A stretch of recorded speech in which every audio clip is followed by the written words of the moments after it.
Market की काफ़ी cycles देखी हैं और उनको प्ले भी किया है। पुनीता जी, गुड आफ्टरनून।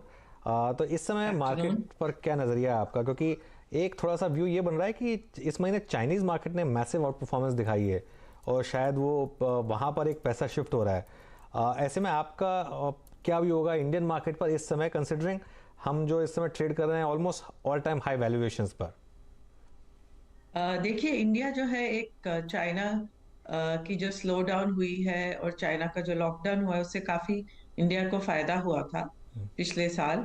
और कई सारे फॉरेन इन्वेस्टर्स भी इंडिया की तरफ आए और कंपनीज इंडस्ट्रीज सब तरफ से इंडिया की तरफ इन्वेस्टमेंट आई है। पर अगर चाइना अब धीरे धीरे खोलेगा अपनी इकोनॉमी को तो उससे कई सारे इन्वेस्टर्स जो हैं वापस चाइना की तरफ देखेंगे क्योंकि वैल्यूएशन डिस्पैरिटी काफी हो गई है इंडिया और चाइना में।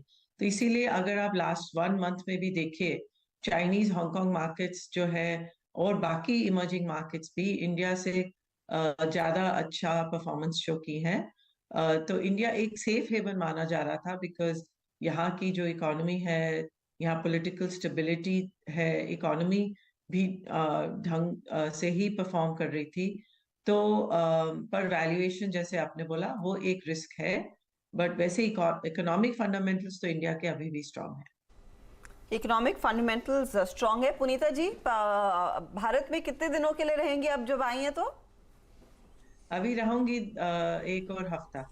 हाँ, तो मेरा पूछने का मतलब मकसद यही था कि आपको चैनल चेक भारत की इकोनॉमी और ऑन ग्राउंड कितना एक्शन डिमांड के लिहाज से लेने का मौका मिलेगा या नहीं। तो आपका अब तक का एक्सपीरियंस क्या कह रहा है, क्योंकि आप कह रहे हैं इकोनॉमिक रिकवरी ज्यादा मजबूत देखने को मिल रही है।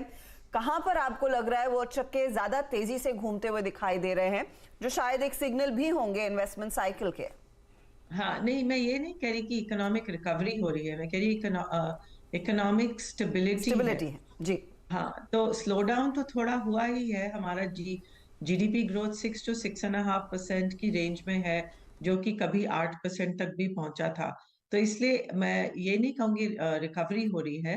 पर जहां पर लोग रिसेशन की बात कर रहे हैं उतनी रिसेशन देखने को नहीं मिल रही।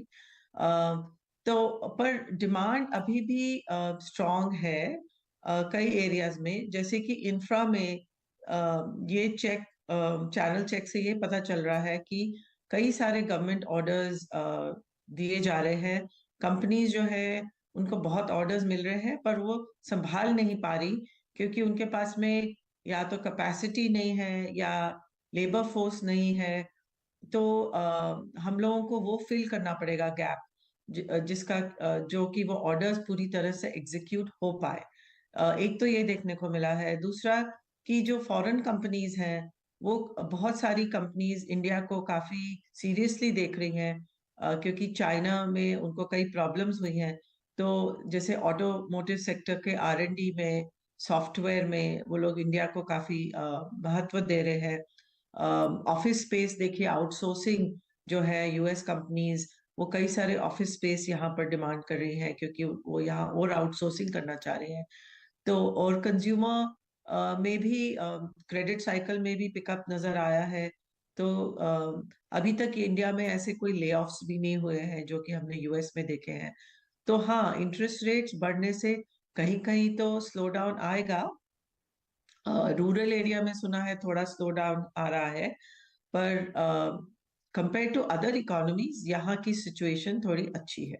अच्छा, पुनीता जी, एक जो इंडिया में पिछले 2-3 महीने में डिबेट रही है वो ये जो न्यू एज डिजिटल कंपनीज जो लास्ट ईयर के आईपीओज हैं उन पर रही हैं, क्योंकि उनमें सब में हमने अच्छा खासा एक करेक्शन देखा। करेक्शन क्या है, एक वन वे डिक्लाइन देखा। कई स्टॉक तो 70-75% गिर गए। लेकिन पिछले एक महीने में एक चीज़ नोटिस की है कि सारी ब्लॉक डील एब्जॉर्ब हो रही हैं और ये स्टॉक्स जो है अपने लोज नहीं तोड़ रहे हैं। इनफैक्ट कुछ स्टॉक्स तो अब लोज से 20-25% की रैली भी दिखा चुके हैं। यहाँ पर कुछ स्टॉक्स आपको अच्छे लगते हैं जहाँ पर आप इस समय इन्वेस्ट कर रही हैं, या फिर आपको लगता है कि कर सकते हैं इन्वेस्ट?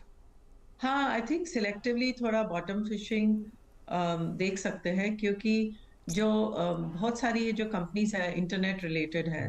और जैसे कि नैस्डैक में करेक्शन आई, यूएस में भी सारे इंटरनेट कंपनीज के वैल्यूएशंस काफी क्रैश हुई हैं। उसी के साथ साथ यहाँ पर भी वही हमको देखने को मिला है। And again